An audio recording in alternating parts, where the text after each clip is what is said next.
Do you want to learn how to scream like this? Or maybe like this?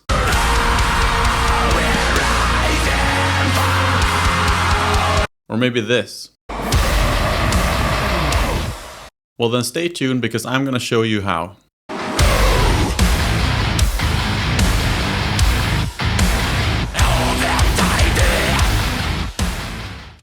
This tutorial will be split into two parts. In the first section, I'm going to show you how to produce the basic false chord sound. Then in the second section, I'm going to show you different ways to modulate that sound to produce the exact results that you're looking for. For this tutorial, I'm going to assume that you have a basic understanding of how to sing and how to use your diaphragm. If you don't yet know how to use your diaphragm, go check out another video on that topic and then come back to this one. Before we make noises, let's just try to understand what it is we're trying to accomplish here. When you sing or speak normally, you primarily use your primary vocal cords. The reason why a false chord scream is called a false chord scream is because it doesn't primarily rely on your vocal cords, it relies on your vestibular folds that are sometimes called false chords. The reason why this is important to understand is because the sensation when you produce a sound with your vestibular folds or your false chords is different to how it feels when you sing or speak normally. And we're going to be looking for a specific sensation when we try to produce this sound. So let's try it out. We're going to start with a basic sigh. Imagine that you've been working a long day, you're excited to get off work, but your boss comes over and says, "No, you got to do some overtime today, you got to stay for another 2 hours." What kind of sound would you make? Probably something based in frustration. You hear how there's like a slight rumble in that sound. That's exactly the sensation we're looking for. So let's try now to lean into that rumble and see if we can prolong it a little bit.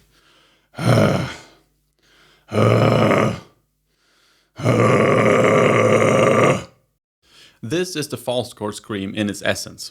Now you have to master this before you can move on to the other parts where we try to change this sound into something else. Now keep in mind that this is not something that will just come to you immediately. This is something you have to practice. This is a skill you have to develop. Mine is quite developed, so for me it's easy to lean into this rumble and produce that sound in a way that feels safe and effective. I suggest spending 10 to 15 minutes per day just trying to get familiar with that sensation, and when you get to the point where you can reliably produce it and you feel comfortable doing it, you feel like you're not hurting yourself, then you can move on to the second section where we talk about how to change and morph that sound in different ways. I like to think that there are 4 primary ways that you can modulate a basic false chord scream. The first one is tone, the second is shape, the third is constriction, and the fourth is true voice engagement. Let's start with tone. Just like in normal singing, when you're screaming, you are actually hitting notes even if it's not clearly distinguishable what those notes are.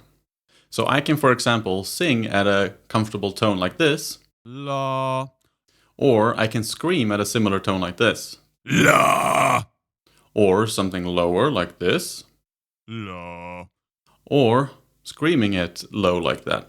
La, la, la, la, la. By picking different notes and moving along your register, you can produce different types of screams. The second way you can modulate your scream is through shape. Shape often goes hand in hand with tone, but they're not the same thing. When we produce a low scream, we tend to produce a narrow O shape, like this, O. And when we're producing a high scream, we tend to use more of a large open mouth and we tend to smile real big like this. But it's important to know that these are not the same thing. It's perfectly fine to produce a low scream, but use a wide open mouth. A good example of this is Tom Barber. He frequently does this when he's doing darker US material, like this one for example. And in theory, you can also produce a high scream with a very narrow mouth shape. Shape isn't only about how large you make your mouth or what you do with your lips, it's also about tongue placement. Play around with different configurations and see what kind of sounds you can come up with. Here's an example.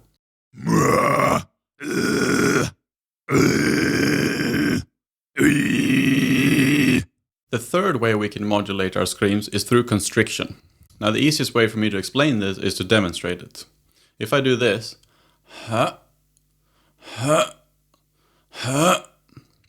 you can see that I'm narrowing the space for the air to flow through and thereby creating constriction.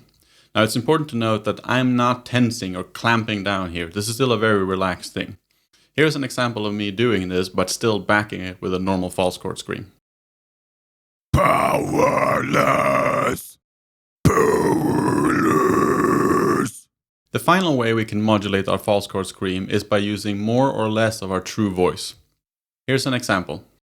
Turn off your eye, the wrath within! Turn off your eye, the wrath within! Battle on until the night! Battle on until the night! You can probably hear the difference quite clearly. The way you play around with this is that you start with the dead scream, and then you slide in varying amounts of your true tone in there to see what kind of results you get.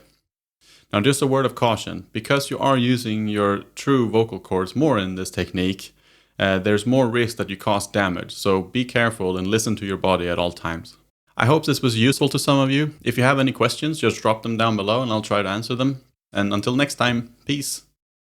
Behind the soil, descending on the worldscape, waving corridor system, light undiscovered.